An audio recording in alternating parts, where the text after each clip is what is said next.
রমজান এলো এলো মাহে রমজান।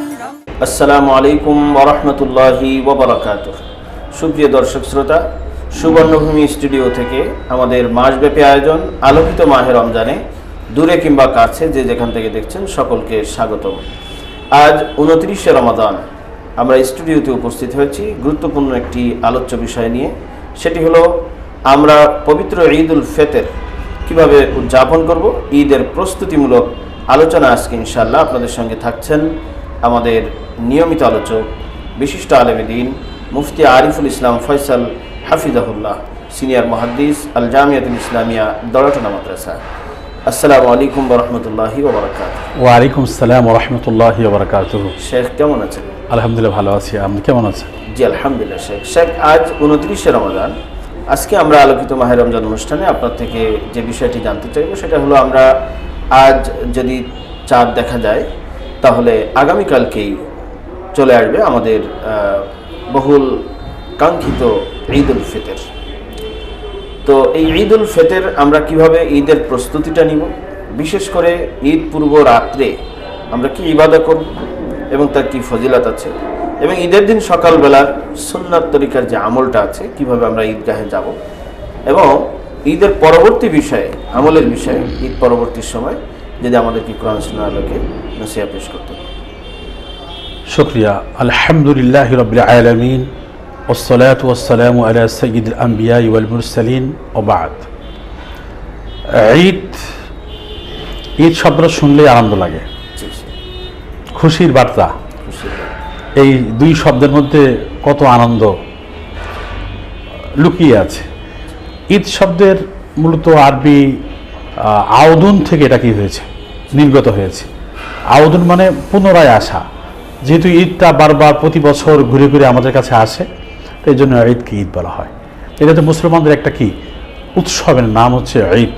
শুধু উৎসব না, গতানুগতিক উৎসব নয়, এটা হচ্ছে ইবাদত, অনেক বড় একটা ইবাদত। মুসলমানদের সমস্ত ইবাদত কোনো স্বাভাবিক কোনো বিষয় নয়, প্রত্যেকটার মধ্যে একটা অনেক হিকমত রহস্য লুকিয়ে আছে একটা আমলের পরে, ঠিক আছে না? তো আমরা সারা মাস ব্যাপী সিয়াম সাধনা করেছি, কিয়ামুল লাইল করেছি, এখন আল্লাহ তাআলার পক্ষ থেকে আমাদেরকে একটা খুশির একটা দিন দিয়েছেন আল্লাহ সুবহানাহু ওয়া তাআলা।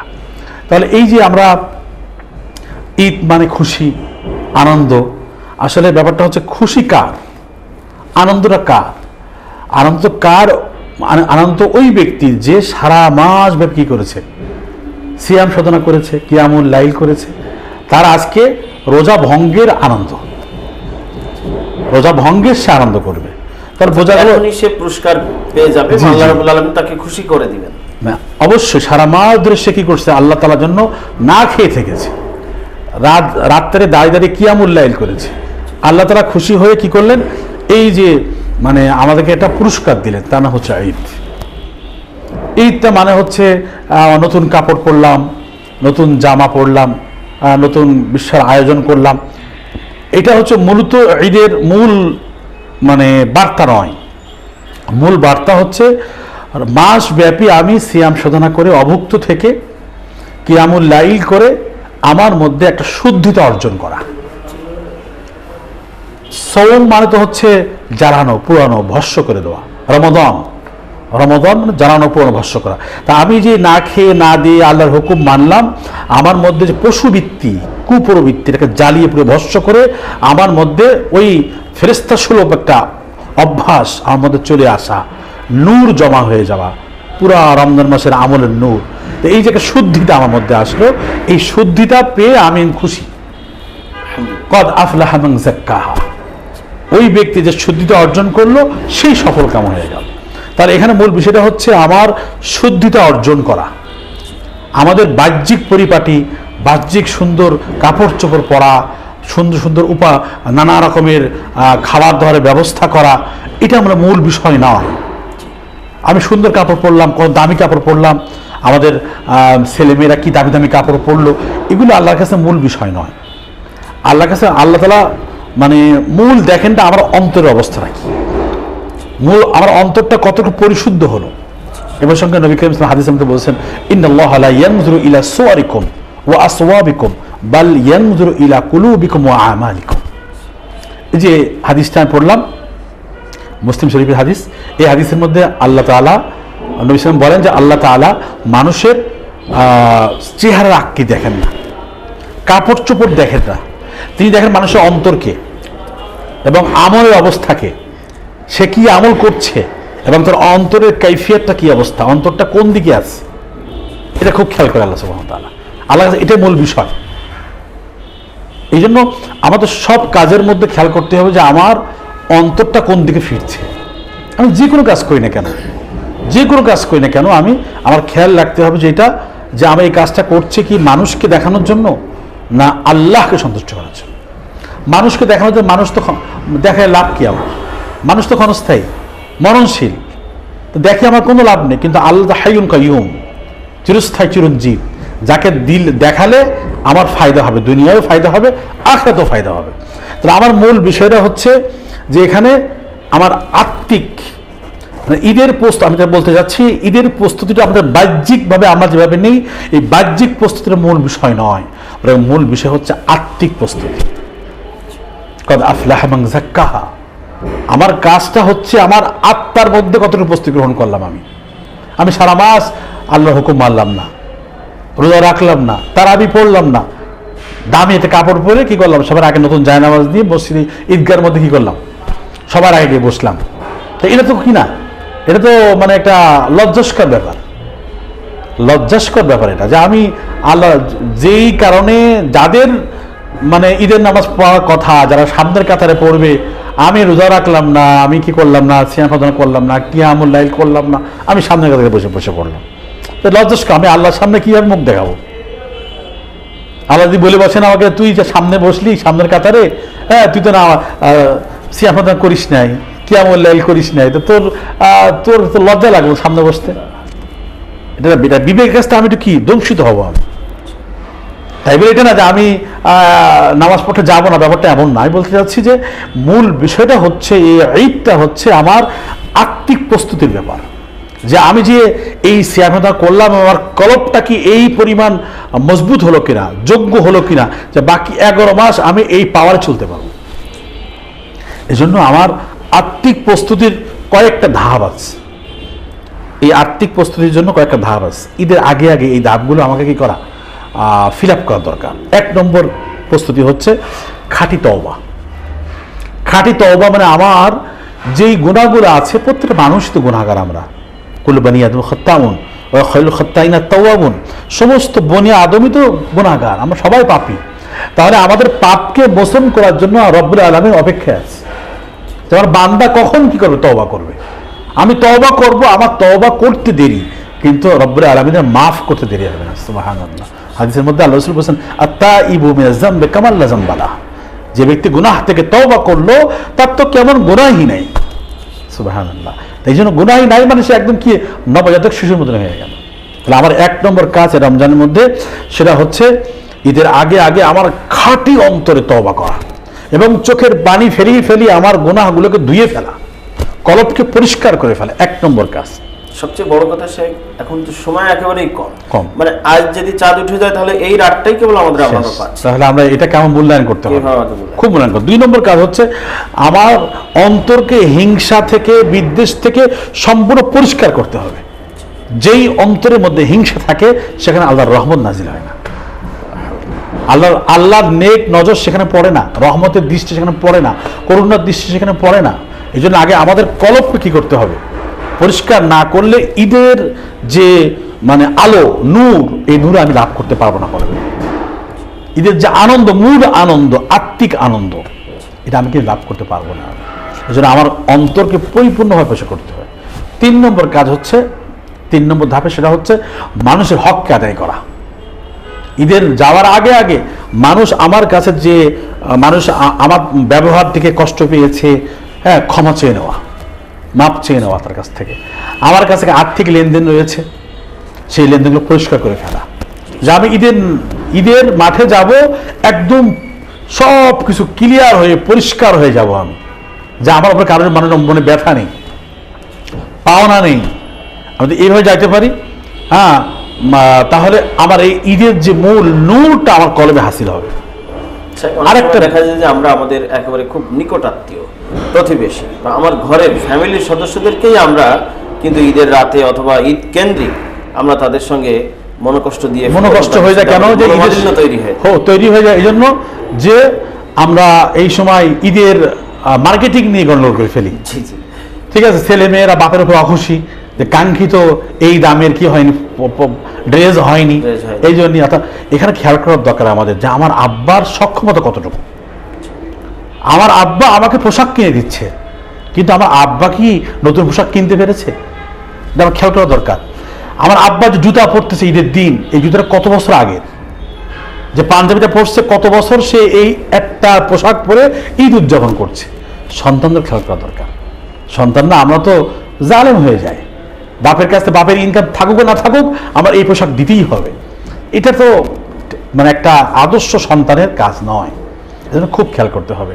হ্যাঁ, আমার থেকে যেন আমার পিতামাতা কষ্ট না পায়, আবার আমার পরিবার সদস্য কষ্ট না পেয়ে যায়, খুব খেয়াল করতে হবে। আরেকটা বিষয় হলো যে এই অবশ্যই এমনটাও দেখা যায় অনেক অভিভাবক আছে এতটাই কাঞ্জুস যে তারা এই ঈদের মৌসুমেও ঈদেও তারা বাচ্চাদেরকে খুশি করার জন্য তেমন আগ্রহী হয় না। বা খুশি করতে হবে। নবী করিম সাল্লাল্লাহু আলাইহি ওয়াসাল্লাম খুশি করেছেন, খাইয়ে পরিধান করিয়ে নবী সাল্লাম খুশি করেছেন, হাদিসের মধ্যে আসছে এগুলো, সাহাবা একরাম করেছেন। তা আমাদের করতে হবে, নবী সুন্নাহকে মানার জন্য করতে হবে। এরপরে সেটা বিষয় সদকাতুল ফিতরা, ফিতর যেটা আছে, ফিতরাকে আদায় করা। ফিতরা হচ্ছে আপনার রোজার মধ্যে যে ভুল ত্রুটিগুলো হয়েছে সেগুলো কি করবে, মেকআপ করে দিবে। সেগুলো আমরা রোজার মধ্যে কাঙ্ক্ষিতভাবে যেভাবে আল্লাহ তাআলার হক রোজা রাখার সেভাবে আমি রাখতে পারিনি, অনেক উল্টোপাল্টা আমাদের হতে পারে। এই যে সদকা ফিতরা দিলে ওইগুলো ঘাটতিগুলো কি পূরণ হয়ে যাবে, এটা খুব খেয়াল করতে হবে। এটা হচ্ছে আমার রোজার মানে অভ্যন্তরীণ ভিতরগত ত্রুটিগুলো দূর করে দেবে ফিতরা। আরেকটা হচ্ছে যে এই রমজান মাসে নতুন কাপড় পরার থেকে তাকওয়ার কাপড় পরা দরকার। আমরা মনে করি ঈদের দিন মানে নতুন কাপড় পরা সুন্নত, এটা ভুল কথা। নতুন কাপড় পরা সুন্নত না, ভালো, কিন্তু হাদিসের মধ্যে আসছে তোমার যে পোশাকগুলো আছে তার মধ্যে তুমি উত্তম পোশাক পরিধান করো। কিন্তু আমরা মনে করি নতুন পোশাক পরতে হবে, না, আমার যে পোশাকগুলো আছে আমরা উত্তম পোশাকটা পরিধান করবো। এই নতুন কাপড়ের চিন্তায় আমরা মুসলমান সন্তানরা, ছেলে মেয়েরা পুরো রমজান ব্যাপী শুধু বাজারে বাজারে ঘোরে, নাই রোজা নাই তারাবি, কোনো গুরুত্ব নাই, সেটা এই ফিকিরে ব্যস্ত কোন দেশটা মানাবে আমার, ওই একদিন পড়ার জন্য পুরো মাস কি হয়ে যাচ্ছে। কিন্তু হাদিসের মধ্যে তা বলে না, হাদিসের মধ্যে তোমার যে উত্তম পোশাকটা আছে তুমি সেটা পরবা। আল্লাহ কোরআনের মধ্যে বলে দিয়েছেন ওয়া লিবাসুত তাকওয়া যালিকা খায়র, তুমি যে কাপড়ের পোশাক সুতির পোশাক নিয়ে ব্যস্ত এটা আল্লাহর কাছে কোনো গুরুত্ব রাখে না। আল্লাহর কাছে হচ্ছে তাকওয়ার পোশাক। তুমি যে রমজানের সিয়াম সাধনা করে লাআল্লাকুম তাত্তাকুন ওই তাকওয়া অর্জন করছো, ওই তাকওয়ার পোশাক তুমি পরিধান করতে পারো, তোমার কলবের মধ্যে তাকওয়ার গুণে গুণান্বিত করতে পারো, আল্লাহর কাছে এটাই উত্তম। এই জন্য আমাদের খেয়াল করতে হবে যে আমরা যেন এই বাহ্যিকতার প্রতি বেশি কি না কেন ভ্রুক্ষেপ ওদিকে বেশি মনোযোগী হয়ে আমাদের মূল আত্মিক যে উন্নতি, আত্মিক যে প্রস্তুতি আমাদের এখান থেকে গাফেল না হয়ে পড়ে।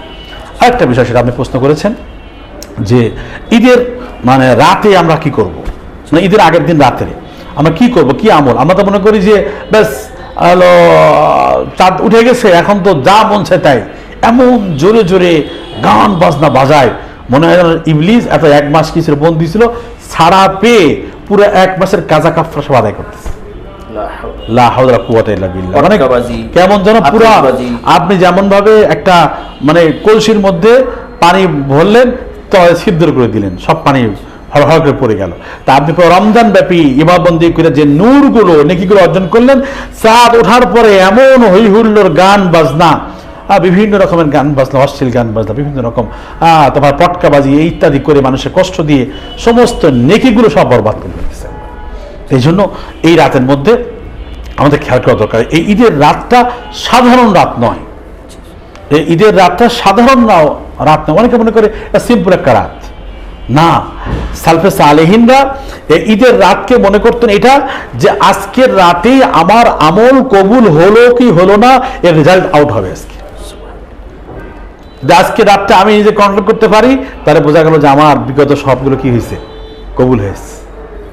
আজকে রাতে আমার আমলগুলোই প্রমাণ করবে, আমার আচরণগুলো প্রমাণ করবে যে কি। হ্যাঁ, রেজাল্ট আউটের সময় যখন হয়, তখন ছাত্ররা তখন কি করে, আল্লাহ আল্লাহ করতে থাকে যে কি হয় না হয়। তাই এই চাঁদ ওঠার পরে এই সময়টা এমন একটা সময়, ফলাফল ঘোষণার সময়। আগামীকাল ফলাফল ঘোষণা হবে ঈদের দিন। ঈদের নামাজ পড়বো আর ফেরেশতারা আমাদের কি করবে, ঘোষণা করে দিবে কি, যে হলো কি আমাদের মানে ফলাফল কি হলো। তাহলে এই মুহূর্তে আমার কেমন হওয়া দরকার, কত বিনয় হওয়া দরকার, আমার কতটুকু আল্লাহ মুখিতে দরকার, আমার খুব খেয়াল করা দরকার। হাদিসের মধ্যে আসছে, নবী করিম সাল্লাল্লাহু আলাইহি ওয়াসাল্লাম বলেছেন, ইবনে মাজাহ শরীফের হাদিসের মধ্যে আসছে, যেই ব্যক্তি ঈদের 2 রাতের মধ্যে ইবাদত বন্দেগীর মাধ্যমে এই রাতকে জাগ্রত রাখে, ওই ব্যক্তির অন্তর ওই দিন কি হবে না, মৃত হবে না। যেদিন সমস্ত কলবগুলো কি হবে, মৃত হয়ে থাকবে, অর্থাৎ কি আমাদের দিন। এই জন্য আমার যদি কলব জাগ্য থাকে, তাহলে আমি আল্লাহর রহমত বরকত থেকে আমাদের দিনও কি মাহরুম হব না আমি। এই জন্য আমাকে ঈদের দিনে কিছু বন্দি করা উচিত। এখন অত্যন্ত মানে দুঃখজনকভাবে আমরা দেখি, যখনই ঘোষণা হয়ে যায় চাঁদ উঠে গেছে, তখন তারাবি হবে না বিধায় ঈশাতেও মানুষ আসে না। খুব দুঃখজনক। ঈশার জামাতেও মানুষ আসে না। ফজর তো রেখেই দিলাম, ঈশার জামাতেও মানুষ হাজির হয় না। না, যেভাবে আমরা প্রত্যেক দিন তারাবি পড়েছি, অন্যদিন আমরা 4 রাকাত ফরজ, 2 রাকাত সুন্নত, 20 রাকাত তারাবি, আবার 3 রাকাত বেতের, এই 29 রাকাত নামাজ পড়ছি। তাহলে আমরা কেন রমজানের পরে আমরা কেন কি বাকি ফরজটা, সুন্নত আর বেতেরটা পারবো না কেন? আমরা একটু ইচ্ছা করলেই হয়ে যায়। এখন প্রশ্ন, এই ঈদের রাতে আমি কি আমল করব? তো 1 নম্বর, ঈদের রাতের মধ্যে আমি একটু তাকবীর পড়বো বেশি বেশি, আল্লাহু আকবার, আস্তে আস্তে পড়বো। এই ঈদের মধ্যে আস্তে আস্তে তাকবীর পড়া, আল্লাহু আকবার, আল্লাহু আকবার, লা ইলাহা ইল্লাল্লাহ, আল্লাহু আকবার ওয়া লিল্লাহিল হামদ, এর পড়তে থাকবো, আল্লাহর প্রশংসা, আল্লাহ বড়ত্ব বলতে থাকবো।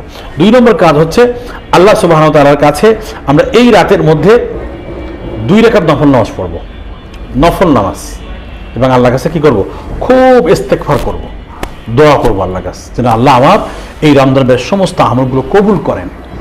খুব খেয়াল করব, এবং রমজান যেন কবুল হয় এই জন্য, এবং গুনাহ যেন মাফ হয়ে যায় আমার জীবনের সমস্ত গুনাহগুলো, এই জন্য আল্লাহর কাছে খুব দোয়া করব। বেশ কিছু জিকির আজকার করলে কম করলাম। এইভাবে আমি রাতটা কি করব, কিছু ইবাদত বন্দেগীর মধ্যে আমি জাগ্রত রাখবো। এই যদি আমি করতে পারি, তাহলে আমি এই রাতটা জাগ্রত থাকলাম। এখন ঈদের দিন সকালের কাজ কি, ঈদের দিনের সুন্নাহগুলো কি? মূলত বিষয় হলো, ঈদের দিনের 1 নম্বর কাজ হচ্ছে ফজর নামাজ কি করা, জামাতের সাথে আদায় করা। আমরা ফজর নামাজের কোনো খোঁজ খবর নাই। হায় রে মুসলমান, কি অবস্থা! ঈদের নামাজের জন্য, ওয়াজিব নামাজের জন্য আগে গিয়ে যায় নামাজ দিয়ে কি করে, ঈদগাহের জায়গাটা বুকিং দিকে রাখে। ঠিক না, এটা আগে 1 নম্বর কাজ হচ্ছে ফরজ নামাজ, ফজরের ফরজ নামাজ জামাতের সাথে পড়া। এটা আমরা নিয়ত করি যে আমরা এই ঈদের দিন, এই আগামীকাল কি যখন ঈদের উঠবে, ফজর হবে, ফজরের নামাজ যেন আমি কি করে মসজিদে জামাতের সাথে পড়তে পারি, এটা 1 নম্বর কাজ। 2 নম্বর কাজ হচ্ছে আমি ঈদের দিনে আগে আগে গোসল করে ফেলবো, ভালোভাবে গোসল, উত্তম গোসল করব। হ্যাঁ, এবং উত্তম গোসল করার পরে আমি উত্তম পোশাক পরিধান করব। আমি কিন্তু নতুন বলি না, আমি উত্তম বলেছি। হ্যাঁ, উত্তম পোশাক পরিধান করবো। এরপরে আতর খুশবু মাখবো আমি, সুগন্ধি সুন্নাত নিতে মাখবো আমি। সুগন্ধি যেগুলো আছে আমরা এমনি মাখি না, সুন্নাত নিয়ে, এগুলো সব সুন্নাহ। গোসল করব সুন্নার জন্য, নতুন উত্তম কাপড় পরিধান করব সুন্নাত নিয়েতে, আতর খুশবু মাখবো, এটা সুন্নাত নিয়েতে। এরপরে আমি কি করব, সাকাতুল ফিতর আদায় করব। বাড়িতে বের হবো, ফিতরা আদায় করে দেবো। ঈদের নামাজের আগেই ফিতরা আদায় করা সুন্নাহ। আমরা যেটা ফিতরা আলোচনা আমরা বিগত সময় করেছি, যে ফিতরাগুলো আসবে সেগুলো কি করবা, আমার ঈদের নামাজ যাওয়ার আগেই আদায় করে ফেলা। এরপরে আমি মনে মনে তাকবীর বলতে বলতে যাবো, আল্লাহু আকবার, আল্লাহু আকবার, লা ইলাহা ইল্লাল্লাহ, আল্লাহু আকবার, আল্লাহু আকবার ওয়া লিল্লাহিল হামদ। ঈদুল ফিতরের মধ্যে আস্তে আস্তে বলতে যাব, আর ঈদুল আজহারের মধ্যে জোরে জোরে বলবো। আর ঈদের নামাজ যাওয়ার সময় আমি যেদিক দিয়ে, একদিক দিয়ে যাব, এক রাস্তায় যাব, অন্য রাস্তা দিয়ে ফিরে আসবো। এখন যদি আমার বাড়িতে যাওয়ার একটাই রাস্তা হয়, তাহলে একদিক দিয়ে যাবো, আর একদিক দিয়ে আসবো, ব্যাস, যাতে করে বেশি মানুষের সঙ্গে সাক্ষাৎ হয় এবং তাদের সাথে সৌজন্য কথা হয়। এটা হচ্ছে কি ঈদের একটা সুন্নাহ, মূল সুন্নাহগুলো এই। কোনো খাবার খেয়ে যাওয়ার ব্যাপারে কিছু, ঈদুল ফিতরের মধ্যে কিছু খেয়ে যাওয়ার সুন্নত, ঈদুল আজহার মধ্যে না খেয়ে যাওয়ার সুন্নত। হ্যাঁ, কুরবানির পশু জবাই করে তার গোশত দিয়ে খাওয়া ঈদুল আজহার সুন্নত। ঈদুল ফিতরের মধ্যে খেয়ে যাওয়াটাই সুন্নত। এটুকু মিষ্টি, মিঠাই এগুলো খাওয়া, যে খুরমা, এটা সম্ভব হয়। আমার দেশে অনেক খাবার আছে, খাবার দেওয়ার কথা বলা লাগে না, সবাই খাওয়ার আমরা খুব খুব পটিয়সী, আমরা খেতে খুব পরাঙ্গম। আমরা মোটামুটি মিষ্টান্ন জিনিস খেয়ে যাওয়াই কি সুন্নাহ, এই আমলটা আমাদের কি করা উচিত। এরপরে ঈদের দিনে সবচেয়ে বড় একটা সুন্নাহ, সেটা হলো কি মানুষের অন্তরকে না ভাঙা। আমার সাথে এক ভাইয়ের গন্ডগোল ছিল, মনে করেন ঈদের দিন দেখা হলো, আমি ঈদের দিন ওই গন্ডগোলকে জিয়ে রাখবো না, তার সাথে আমি কি করবো, ঈদের সৌজন্য রক্ষা করব, সালাম বিনিময় করব, মোসাফা করব, আমরা কোলাকুলি করি। এ প্রসঙ্গে একটা কথা, কোলাকুলি করা ঈদের কোনো সুন্নত নয়, এটা একটা মনে রাখার দরকার। হ্যাঁ, অনেকদিন পর দেখা হয়েছে, বাইরে থাকে সে, দেখা হলো, কোলাকুলি করতেই পারি, মোয়ানাখা করতেই পারি আমরা, ঠিক আছে। আমরা কোলাকুলি করার ক্ষেত্রে আবার আমরা পেট মিলাই, এটাও ঠিক না, ঠিক আছে। কোলাকুলি মানে মোয়ানাখা বলে আরবিতে, ঘাড়, এই ডান কাতকে আমার আরেক ভাই ডান কাছে মিলানো, আমাদের মুবাতানা হয়ে যায়, আমাদের পেট হয়ে যায়, পেটে লাগে, বুকে লাগে, এটা এটা সুন্নাহ হচ্ছে ঘাড় লাগানো, মোয়ানাখা অনুক থেকে আসছে, এটা খেয়াল করা দরকার। এই মোটামুটি ঈদের হলো বড় সুন্নাহ। বলছিলাম যে মানুষের মনকে না ভাঙা, বরং খুশি করা, বিশেষ করে পিতা মাতার খুশি করা। যারা আগামী ঈদে আমার আব্বা আম্মার কোনো একজন না থাকতে পারে, যাদের আছে, যাদের নাই তারা তো কি নাই। আবার ঈদের দিন আমরা কবর জিয়ারত করি, এটা কিন্তু ঈদের দিনে কোনো সুন্নাহ নয়। আমার পিতা মাতার কবর আমি সারা বছর জিয়ারত করবো, কিন্তু ঈদের দিন আমার আব্বা আম্মা থাকলে আমি কোনো দোয়া নিতাম, কারণ আব্বা আম্মা নাই, তো এই জন্য আমি আব্বা আম্মার কবরে গেলাম, গিয়ে সওয়াব পেছানি করলাম, চোখের পানি ফেললাম, সেটা ভিন্ন বিষয়। কিন্তু ঈদের দিনই এটা করতে হবে, এটা কোনো জরুরি কোনো বিষয় নয়। আমি ঈদের আগের দিনও করতে পারি, পরের দিনও করতে পারি, এগুলো মুস্তাহাব বিষয়, এটা গুরুত্বপূর্ণ বিষয়। তাই জন্য আরেকটা বিষয় হলো গরিব যারা আছে, গরিবদের মনকে খুশি করে দেওয়া সবচেয়ে বড় একটা আমল। এটা গরিবদের মনকে খুশি করে, এই সঙ্গে হাদিসের মধ্যে আসছে, নবী ইসলাম বলেছেন আফদালুল আমাল ইদখালুস সুরুর আলা কলবিল মুমিন, যে মুমিনের অন্তরের মধ্যে খুশির নহর সৃষ্টি করা, খুশির হিল্লোল তোলা, তাকে খুশি করে দেওয়া বলে সবচেয়ে বড় আমল। এটা সবচেয়ে বড় আমল। এই জন্য মানুষকে খুশি করা, কিভাবে খুশি করা যায়, কি করলে খুশি হবে, এটা আমার কি করার চেষ্টা করা, আমি এটা করতে পারি। অন্তত পক্ষে সাক্ষাতে হাসি মুখে সালাম বিনিময়, হাদিসের মধ্যে আসতে হাসি মুখে কথা বলাও সৎকার সাদাকাত। তাই জন্য আমরা কি করি, চেষ্টা করবো ঈদের দিন সবার সাথে। একটি বিষয় যদি বলতেন যে ঈদের দিনে কোনো বৈধ বিনোদন, এটা আমাদের জন্য কতটুকু? অবশ্যই তার মধ্যে কোনো গুনাহের মিশ্রণ না থাকে, সীমালঙ্ঘন না থাকে, নামাজের কোনো ক্ষতি না হয়, পর্দা ফসিদের কোনো ক্ষতি না হয়, তাহলে ইসলাম এটাকে অনুমতি দেয়। যে কোনো বৈধ খেলাধুলা করতে পারে, কোনো সমস্যা নেই, করতে পারে, আনন্দ ফুর্তি, ইসলাম এটাকে নিষেধ করে না।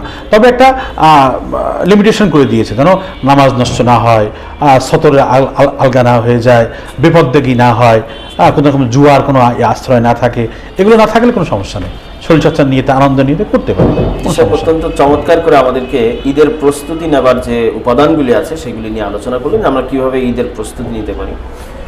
সুপ্রিয় দর্শক শ্রোতা, আমরা অত্যন্ত চমৎকারভাবে শায়েখ থেকে শুনলাম যে আমরা ঈদ উল ফিতরের প্রস্তুতি কিভাবে নিব। বিশেষ করে আজকে যদি চাঁদ ওঠে, তাহলে চাঁদের পরে যে রাতটা আসবে, এই চাঁদ রাতে আমরা কি ইবাদত করব, কিভাবে আল্লাহর কাছ থেকে ক্ষমাটা চেয়ে নেব, কিভাবে আমরা এই রাতকে কাটাবো, এবং আগামীকাল কিভাবে আমরা উৎসব মুখর পরিবেশে এবং ইবাদা আল্লাহর হুকুমের একটা সংমিশ্রণে আমরা কীভাবে ঈদকে যাপন করব, সুন্নাহ তরিকা শায়েখ আমাদের সামনে তুলে ধরলেন। আল্লাহ তাআলা আমাদের সকলকে আমল করবার তৌফিক দান করেন। আমি সুবর্ণভূমি এবং সুবর্ণভূমির পরিবারকে স্বাগত জানাচ্ছি। এত সুন্দর মাসব্যাপী একটি আয়োজন, আলোকিত মাহে রমজান আমাদেরকে সকলকে উপহার দেওয়ার জন্য আপনাদের সকলকেই ধন্যবাদ। দর্শক শ্রোতাদের আমাদের সাথে রয়েছেন, আগামীতেও আমরা যেন আপনাদের সঙ্গে বিভিন্ন জীবন ঘনিষ্ঠ বিষয় নিয়ে আবারও সাক্ষাতে আসতে পারি, সেজন্য আপনাদের সকলের কাছে দোয়া প্রার্থী। আসসালামু আলাইকুম ওয়া রাহমাতুল্লাহি ওয়া বারাকাতুহু।